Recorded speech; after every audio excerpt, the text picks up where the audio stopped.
शोभित करून असा कोणता कार्यक्रम तुझ्या राज दरबारामध्ये आहे? अरे राजा रावणा, माझी कन्या सीता हिचा स्वयंवर मांडला आहे। अरे वा रे वा, सीतेचा स्वयंवर मांडलास। राज दरबारी सगळ्या राजांना निमंत्रित केलं। ह्या लंकाधिपती राजा रावणाला, ज्याने 33 कोटी देवांना बंदिवान केलं, अशा लंकाधिपती राजा रावणाला का निमंत्रण दिलं नाही? अरे राजा रावणा, तुझी लंका 7 समुद्रा पलीकडे, मग निमंत्रण कोणाजवळ पाठवावी? अरे वा रे वा, का माझा अग्निदेव होता ना? अरे राजा रावणा, अग्निदेवावर पत्रिका पाठवली असती तर त्याने जळून भस्मासात केली असती, मग पत्रिकेचा अपमान झाला असता। अरे वा रे वा, माझा वायुदेव होता ना? अरे राजा रावणा, वायुदेव म्हणजे वारा, पत्रिका वाऱ्याने उडून गेली असती, मग पत्रिकेचा अपमान झाला असता की नाही? अरे वा रे वा, माझा वरुण देव होता ना?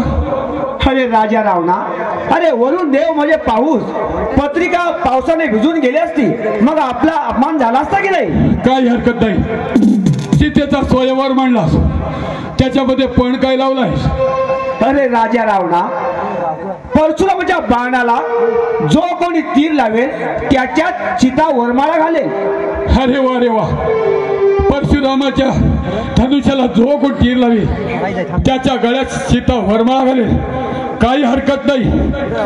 अरे अरे, ह्या लंकाधिपती राजा रावणानं शंकराला प्रसन्न करून, शंकराची भक्ती करून, ज्यानं आत्मलिंग मिळवलं, ज्यानं शिवलिंग प्राप्त केलं, त्या लंकाधिपती राजा रावणाला अरे धनुष्य बाणाची काय कथा वाजवलो? अरे मग पाहूया तर।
माझ्या छातीवर पडलेला तो कोणी उचले त्याला मी माझा अर्ध राज्य बक्षीस देईन.